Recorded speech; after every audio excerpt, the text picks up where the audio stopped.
La ilaha illallah wa ashhadu anna Muhammadar Rasulullah. Allahumma salli ala Sayyidina Muhammad wa ala ali Sayyidina Muhammad.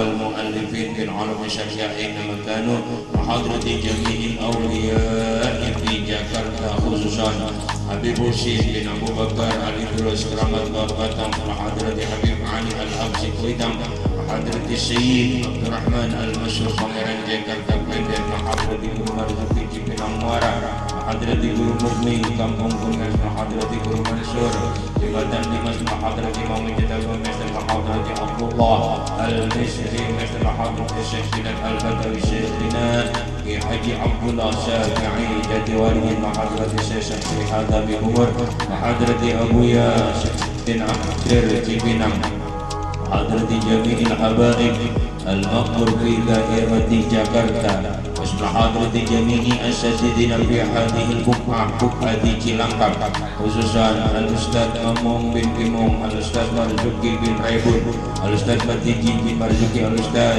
Haji Wangsa bin Rahmin, Al-Ustaz Haji Abdul Hamid bin Mamung, Al-Ustaz Hamdan bin Mamung, Al-Ustaz Muhammad Nur bin Hamdan. إياك نعبد وإياك نستعين اهدنا الصراط المستقيم صراط الذين أنعمت عليهم غير المغضوب عليهم ولا الضالين آمين. حضرة المرحوم Haji Jiman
amal lu sih?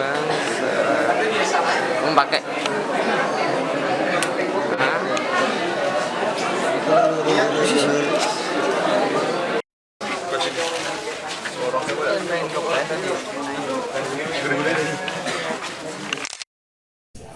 Assalamualaikum warahmatullahi wabarakatuh. Sekarang kita berada di makom dari Raden Syarif Hidayatullah atau biasa disebut dengan Sunan Gunung Jati. Beliau dilahirkan pada tahun 1448. Sebagai bentuk dedikasi daripada beliau, nama beliau dijadikan sebagai nama sebuah universitas, yaitu Universitas Raden Syarif Hidayatullah.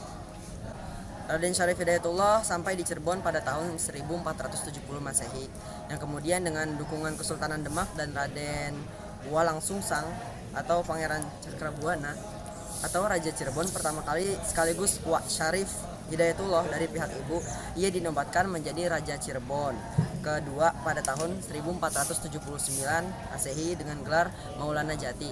Raden Syarif Hidayatullah mewarisi kecenderungan spiritual dari kakek buyutnya, yaitu Jamaluddin Akbar Al-Husaini, sehingga ketika telah selesai menimba ilmu di pesantren Syekh Datuk Kahfi, ia meneruskan pembelajaran agamanya ke Timur Tengah. Lalu setelah ia lulus dari Timur Tengah, ia pun ke Indonesia untuk menyebarkan agama Islam di tanah Jawa ini, khususnya Cirebon.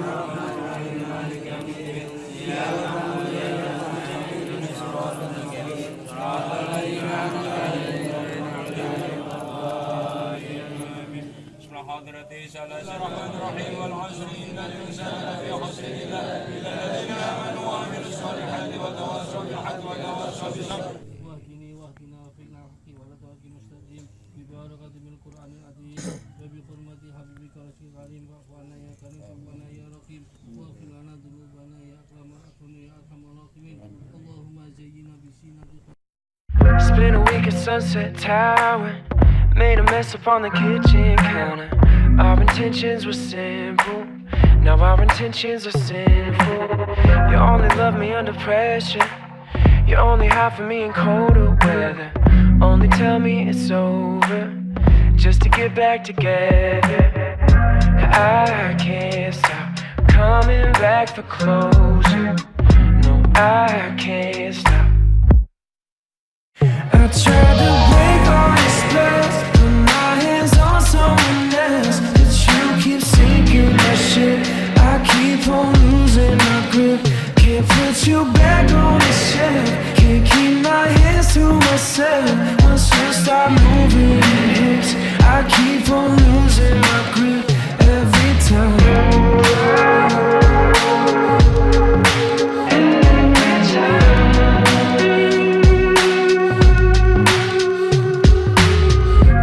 You like a matchstick, watch the flame until it's burning my skin. Maybe I should know better, but you're my guilty pleasure. I can't stop coming back for closure. No, I can't stop. I tried to break all the spells, put my hands on someone else, but you keep sinking my ship. I keep on losing my grip, can't put you back on the shelf, can't keep my hands to myself. Once you start moving your hips, I keep on losing my grip every time.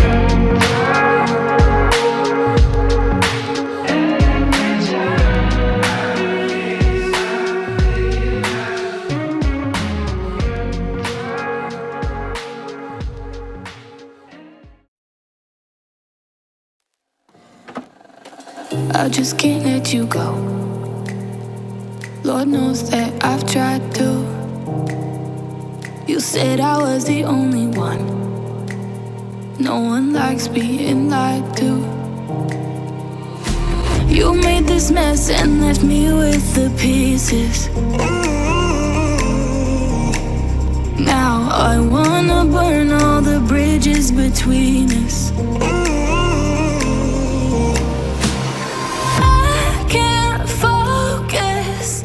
I can't forget.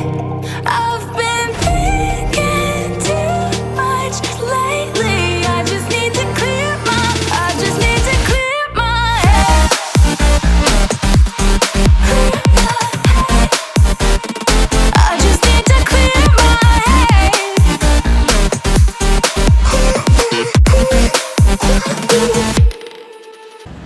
Assalamualaikum warahmatullahi wabarakatuh. Kita dari angkatan 15. Saya Yunindika. Saya Selina Maudini. Kali ini alhamdulillah perjalanan ziarah Wali Songo kita udah sampai di Demak, tepatnya di Masjid Demak, dan kita berziarah ke makamnya Raden Fata. Untuk sekedar informasi, kalau di sini kita bakal ngejelasin tentang Raden Fata itu sebenarnya itu apa, tentang biografinya, tentang perjalanan hidupnya sampai beliau wafat. Raden Fata adalah seorang berdarah campuran Cina dan Jawa yang lahir di Palembang pada tahun 1455. Ia merupakan pendiri sekaligus raja pertama dari Kerajaan Demak. Kerajaan Demak yaitu kerajaan pertama Islam yang berada di Pulau Jawa pertama kali. Sebelumnya, Raden Fata punya banyak nama julukan ya? Iya. Di masyarakatnya kayaknya tuh banyak banget julukannya kan ya? Iya. Apa aja tuh yuk kalau boleh tahu? Ada Jingun, Taterodim, Tan Engkwa, dan Aryo Timur. Ini lumayan banyak ya. Tapi ya yuk, sebelumnya Raden Fata itu juga merupakan silsilah anak dari Raja Brawijaya dengan selir Cinanya gitu yang bernama Siubanci. Nah, Raja Brawijaya sendiri itu merupakan raja terakhir dari Kerajaan Majapahit yang memerintah pada tahun 1408 hingga 1501. Untuk biografinya sendiri tuh waktu semenjak Raden Fata lahir, seiring berjalannya waktu, Raden Fata tumbuh dewasa. Di masa itu, ia diminta menggantikan ayah tirinya menjadi Bupati Palembang. Namun dengan berbagai alasan, ia menolaknya yuk. Dia nggak mau jadi Bupati Palembang. Soalnya ia tuh lebih memilih kabur dan pergi kembali ke tanah Jawanya. Dan pergiannya itu kemudian disusul oleh adik tirinya yang bernama Raden Kusen. Kemudian, wafat dan makamnya Raden Fata. Raden Fata meninggal pada usia 63 tahun karena sakit yang dideritanya. Beliau dimakamkan tidak jauh dari Masjid Agung Demak, dan hingga saat ini makam Raden Fata tersebut masih tetap terawat dan dengan baik dan ramai dikunjungi banyak orang. Tapi sebelumnya tuh ya, sebelum beliau wafat, beliau kan kabur kan untuk ke Pulau Jawa lagi. Nah, beliau tuh bersama adik tirinya yaitu Raden Kusen, keduanya pergi ke Jawa dan menolak menjadi bupati tidak lain adalah karena ingin memperdalam ilmu agama Islamnya yuk. Jadi Islam kala itu memang tengah mengalami perkembangan pesat di tanah air. Mereka berdua belajar ke Sunan Ampel di Surabaya. Nanti kita bakal ke sana kan? Oh iya. Iya, jadi setelah beberapa tahun mengaji, Raden Kusen kemudian kembali ke kerajaan kakeknya, yakni Brawijaya di Majapahit, sedangkan Raden Fata malah menuju Jawa Tengah untuk membuka hutan Gelagah Wangi dan menjadikannya sebagai tempat syair Islam dengan mendirikan pesantren yuk. Jadi Raden Fata itu bukan ikut sama adiknya, dia malah pergi ke Jawa Tengah untuk mendirikan pesantren lagi. Bersamaan dengan itu, pesantren yang didirikan oleh Raden Fata pun berkembang dengan pesat dan maju. Mengingat kemajuan pesantren tersebut, Raja Brawijaya yang tak lain adalah ayah dari Raden Fata khawatir jika pesantren tersebut akan digunakan untuk pemberontakan. Jadi, untuk menghindari hal itu, Raja Brawijaya pun menyuruh cucunya yang tak lain adalah adik tiri dari Raden Fata, yaitu Raden Kusen, untuk mengundang Raden Fata. Sesampainya di istana, jadi pas udah sampai di istananya nih, Raja Brawijaya tuh pas melihat Raden Fata sangat terkagum-kagum melihat sosoknya yang sangat sederhana, santun, berwibawa, dan berbudi yuk. Mulia banget ya. Iya, makanya kita sampai kayak gini kan, sampai excitednya lagi banget. Subhanallah banget gitu. Iya, dan Brawijaya pun sangat senang melihat anak dari selirnya itu memiliki kepribadian yang kuat. Sebagai menyadari hal itu, Brawijaya pun mengangkat Raden Fata sebagai Bupati Gelagah Wangi. Tak berselang lama, Raden Patah pun merubah nama Gelagahwangi menjadi Demak dan menetapkan ibu kotanya di Bintara. Di bawah pimpinan Raden Patah, Demak berkembang sangat pesat dan menjadi pusat penyebaran agama Islam di tanah Jawa. Kemudian beliau wafat, sampai yang tadi dijelasin sama Ayu, teman-teman. Jadi gitu, sedikit biografi, sedikit sejarah tentang Raden Patah. Terima kasih. Wassalamualaikum warahmatullahi wabarakatuh.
من عبادك المتقين من عبادك الراشدين من عبادك المفلحين اجعلنا وإياكم يا الله من أهل العلم وأهل القرآن وأهل الحديث وأهل الكتب وأهل الصلاة.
Bang, makasih bang.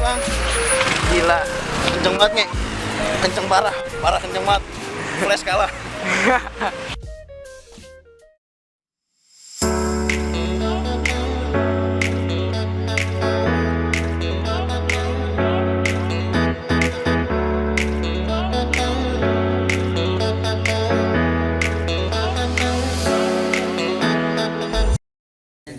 Sunan Kalijaga atau Sunan Kalijogo adalah seorang wali songo yang sangat lekat dengan muslim di Pulau Jawa.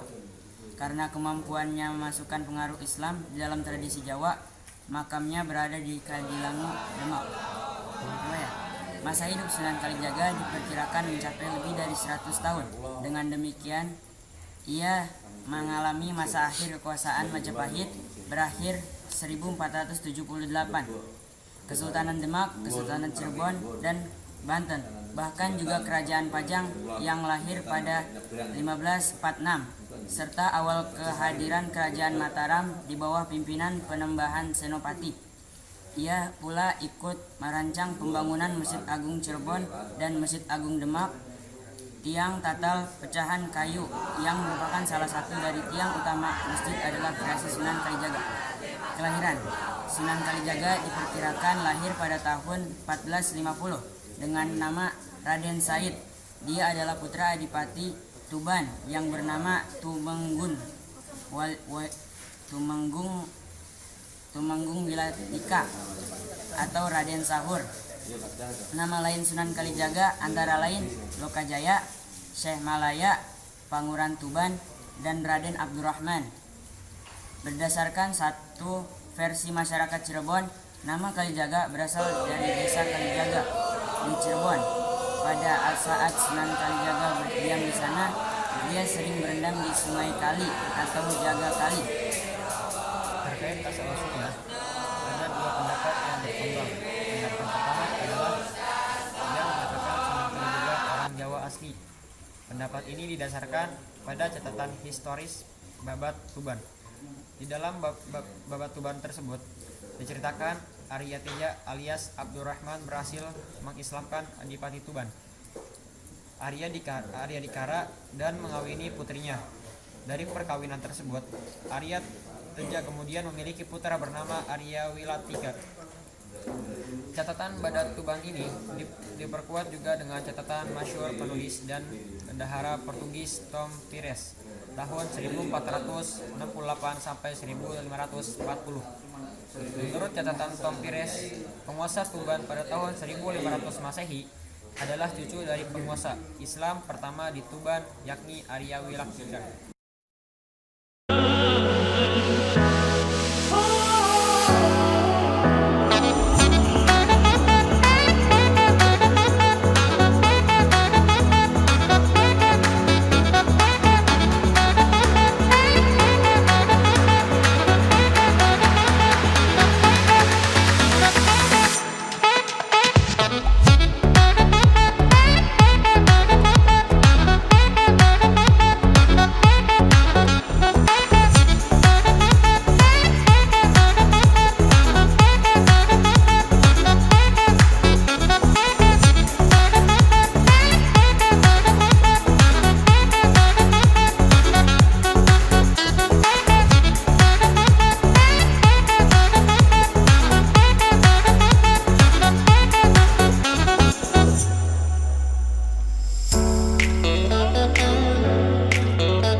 Bismillahirrahmanirrahim. Al-Karim Mannan Alladzi anzala ala abdihi kitabul Furqan alladzi yuqra'u fihi al-haqqu wal Qur'an.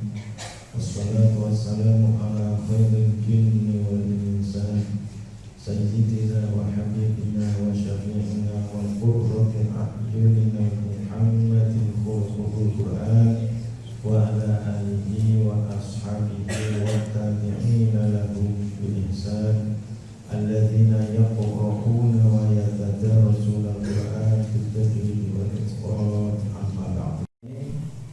Termasuk makhluk Allah yang dihormati oleh Allah. Walaqad karramna bani Adam. Dan sebagai manusia yang beriman kepada Allah, dan keimanan inilah yang menjadi nikmat yang paling wal khairi wal Qur'an wa min batil sholihin wa min batil muttaqin wa min batil alimin wa min batil amilin wa min batil jahilin. Assalamualaikum warahmatullahi wabarakatuh. Kali ini Alamit ziarah di Sunan Muria. Sedikit akan saya jelaskan tentang cerita-cerita Sunan Muria. Pada cerita wali Songo kali ini akan berisi tentang cerita Sunan Muria. Beliau merupakan salah satu wali yang tinggal di daerah Gunung Muria. Selain akhlak yang soleh, beliau terkenal memiliki kesaktian dalam pertarungan. Mau tahu cerita Sunan Muria?